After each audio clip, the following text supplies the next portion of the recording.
કેમ છો વિદ્યાર્થી મિત્રો? ફરી એકવાર ધોરણ 12 સામાન્ય પ્રવાહ આંકડાશાસ્ત્રની પૂરક પરીક્ષાની સિરીઝમાં આજે આપણે ભાવ સાપેક્ષાંક અને એના પછી આધાર પરિવર્તનમાંથી જે બે રીત છે એ આજે જોવાના છે. એની અંદર અત્યારે પહેલો જ દાખલો છે સ્વાધ્યાય 1.1નો મારી પાસે છે દાખલા નંબર 4.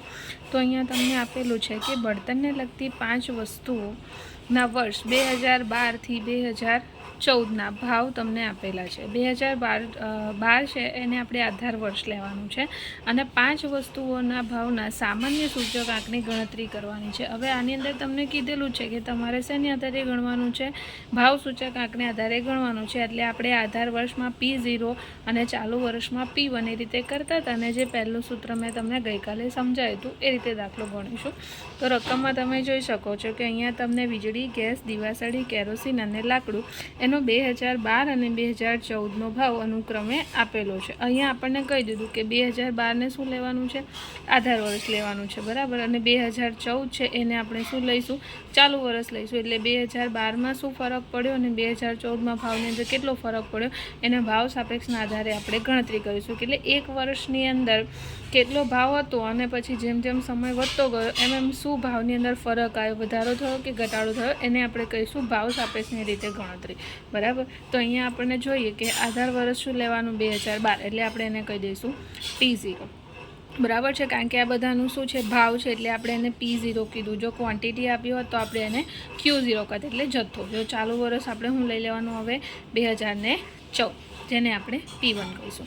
તો આ રીતે કોષ્ટક બનાવવાનું. અહીંયા વસ્તુ, અહીંયા એનો એકમ એટલે વીજળી છે તો યુનિટમાં મપાય, બરાબર. આપણા ઘરે જે બિલ આવે છે કે આપણે આટલું મીટર છે એ ચાલ્યું છે તો એ યુનિટની અંદર આવે. ગેસ છે તો એ સિલિન્ડર, દિવાસળીની પેટી હોય, કેરોસીન લીટરમાં મળે અને લાકડા છે એ કિલોના ભાવે મળે. વધારે જથ્થો હોય તો ટનમાં પણ મળે છે. એટલે એનો એકમ આપ્યો છે કે વસ્તુ છે એ કયા એકમમાં મપાય છે એ.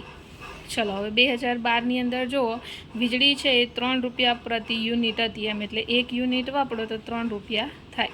પછી એક ગેસની જે બોટલ છે સિલિન્ડર એનો ભાવ હતો 345. એ જ રીતે દિવાસળીની પેટી 1 રૂપિયા. 15 લીટર હતું એ કેરોસીનનો ભાવ હતો અને 12 કિલોગ્રામ રૂપિયે લાકડું હતું. એ 2014ની અંદર આટલો ડિફરન્સ એની અંદર જોવા મળ્યો. હવે બધાની અંદર જેમ સમય જાય એમ ભાવ વધે ઘટે તો નહીં જ, બરાબર. એટલે અહીંયા જોવાનું છે કે 2012ની કમ્પેરિઝનમાં 2014માં કેટલો ભાવનો વધારો થયો છે, બરાબર. તો ભાવ સાપેક્ષ કાઢવો હોય તો આપણે શું લઈએ? P1/P0 લઈએ. અને જો તમારે જથ્થાની સાપેક્ષે ગણતરી કરવાની હોય તો શું આવે? Q1/Q0 આવે. ઉપર પહેલાં P1 આવે ને પછી P0 આવે, કારણ કે આપણે ચાલુ વર્ષની વાત કરીએ છીએ, આધાર વર્ષની વાત કરતા નથી. આપણે ભાવ વધારો થાય તો ચાલુ વર્ષમાં જોવાનું હોય, પાછળના વર્ષનું નીચે લખવાનું હોય છે. તો આ રીતે તમારે શું કરી દેવાની? બંને એન્ટ્રીનો ભાગાકાર 3.50/3, અહીંયા 370/345, અહીંયા 1.50/1. તો આ રીતે તમારે ગણતરી કરવાની. પછી આ જે છે એ શું છે? સમેશન. આને શું કહેવાય? સમેશન એટલે સિગ્મા. આ બધી જે એન્ટ્રી આવી એનો સરવાળો. તો આ બધાનો સરવાળો તમે કેલ્ક્યુલેટરમાં કરશો એટલે આટલો જવાબ આવશે. હવે સામાન્ય ભાવ સૂચક આંકનું સૂત્ર તમારી પાસે છે એને આપણે I કહેવાય. તો આ જે સરવાળો આવ્યો એના ભાગ્યા n ગુણ્યા 100. તો ટોટલ કેટલા હતા? 1, 2, 3, 4 ને 5 વસ્તુ હતી. તો નીચે કેટલા આવે? 5. તો 6.325/5 ગુણ્યા 100. તો આ તમારો શું આવી ગયો? સામાન્ય સૂચક આંક આવી ગયો. હવે શું હતું કે વસ્તુની અંદર કેટલો સમગ્ર ફેરફારની અંદર વધારો કે ઘટાડો થયો એ જોવાનું હોય છે, બરાબર. તો અહીંયા તમને 2012 અને 2014ની વાત હતી. તો 2012ની સરખામણીમાં 2014ની સાપેક્ષમાં સમગ્ર રીતે તમારે શું કરવાનું હોય? આ જે સામાન્ય સૂચક આંક આવ્યો એમાંથી 100 બાદ કરી દેવાના. કારણ કે 2012 હતું એ તમારું શું હતું? આધાર વર્ષ હતું. એટલે તમારે એની અંદર ભાવ વધારો કેટલો ગણવાનો? ઘટાડો કે વધારો 100 ગણવાનો. તો જે જવાબ આવ્યો હોય ટોટલ સામાન્ય સૂચક આંક એમાંથી 100 બાદ કરી દેવાના. પાછળ લગાવી દેવાની ટકાવારીની નિશાની. આ ટકાવારીની નિશાની ન હોય તો ઘણા શિક્ષકો માર્ક્સ કાપી લેતા હોય છે, એટલે અહીંયા ખાસ ધ્યાન રાખવાનું. તો આ તો તમારો ભાવ સાપેક્ષની આધારે ગણતરીનો દાખલો, બરાબર. હવે આગળ આપણે જોઈશું કે પરંપરિત આધારની રીત અને ચાલુ વર્ષની જે આધારની રીત હોય છે, બરાબર, એને એકબીજાનામાં કેવી રીતે ફેરવવાની હોય છે.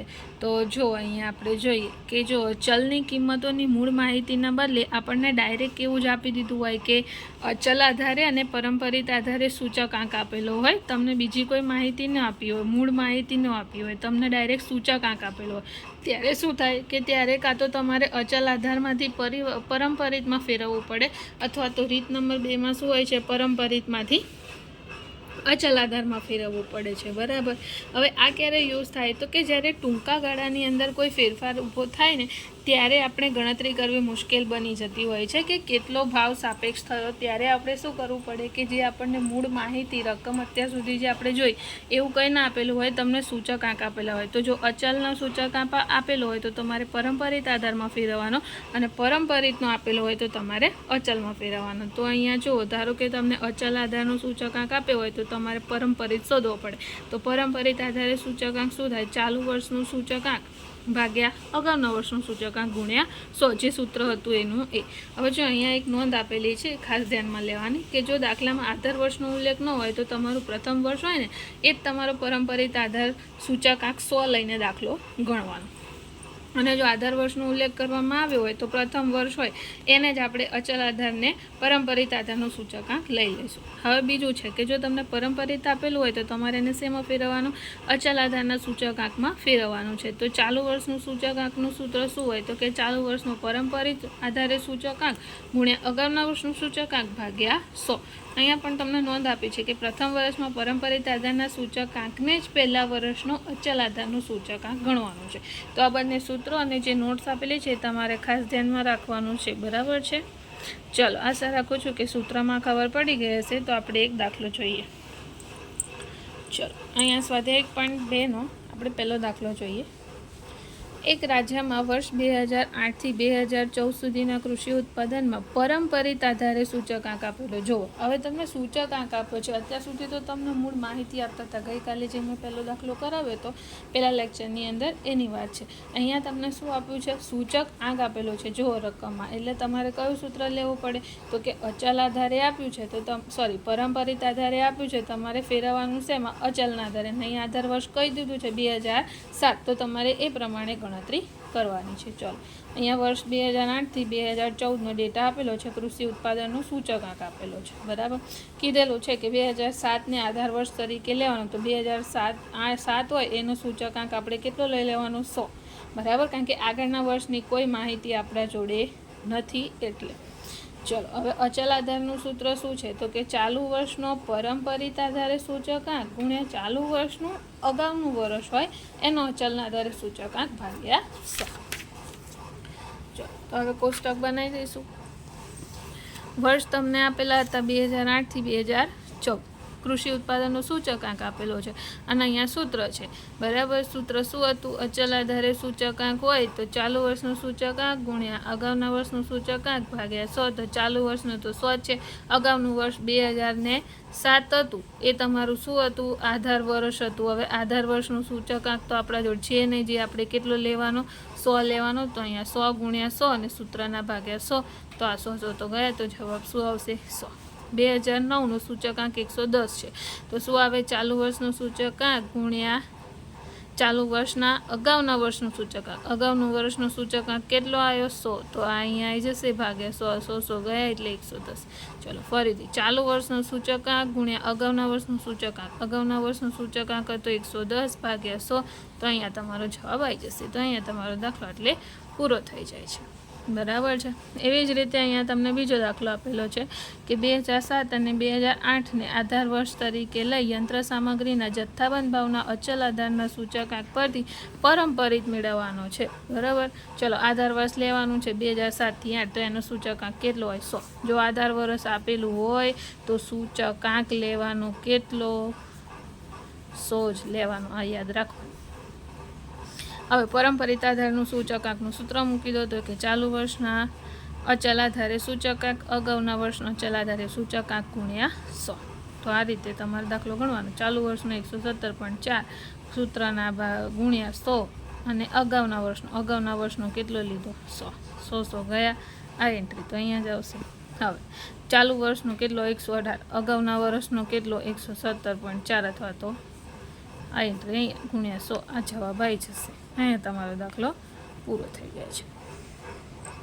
જો હવે આ બધા દાખલા છે ને એ જ રીતે તમારે ગણવાના છે, બરાબર છે. તો આ છે ને જો અહીંયા લખેલું છે આ દાખલો માર્ચ 2019માં પૂછાયો. તો હવે આ છે ને ઓછામાં ઓછું 3 માર્ક્સમાં પૂછાય, એનાથી વધારે ન પૂછાય અને દાખલા એકદમ સહેલા છે. હવે આગળ આવે છે ભારિત સરેરાશ, એટલે એની અંદર આપણે શું જોઈશું? લાસ્પેયર, પાસી અને ફિશર જોઈશું. તો આપણે આ છે ને નેક્સ્ટ લેક્ચરમાં જોઈશું. તો અત્યારે તમારે શું કરવાનું રહેશે? સ્વાધ્યાય 1.2ની અંદર જે આપેલા છે દાખલા નંબર 1, 2, 3 અને 4 જ દાખલા છે, બરાબર. આ સ્વપ્રયત્નના છે, તમારે કરવા હોય તો તમે સ્ક્રીનશોટ લઈને કરી શકો છો, અથવા તો મને મેસેજ કરી દેજો કે મેડમ અમને આ જે સ્વાધ્યાય સ્વપ્રયત્નના દાખલા છે એનો ફોટો મોકલો. અહીંયા આ જે દાખલો આપેલો છે માર્ચ 2024 અને જુલાઈ 2019માં પૂછાયો છે. જો આમાં કશું કર્યું નથી, 2007 અને 2008 છે અને આધાર વર્ષ લેવાનું, એટલે 7 થી 8માં તમારો સૂચકાંક કેટલો લઈ લેવાનો? 100. સૂચકાંક કયો આપેલો છે? પરંપરિતના આધારે આપેલો, અચલના આધારે મૂકવાનું છે. તો ક્યાં ગયો? હમણાં દાખલો જોયો તો પરંપરિત આધારે સૂચકાંક, સોરી આ તો આધાર સૂચકાંક હતો, હા અચલ આધારે સૂચકાંક છે. આવી રહ્યો સેમ ટુ સેમ આ જ દાખલો છે, બરાબર. તો આટલા દાખલા તમારે કરવાના રહેશે અને તમને કોઈ ડાઉટ હોય તો તમે મને મેસેજ કે ફોન કરીને પૂછી શકો છો. Thank you.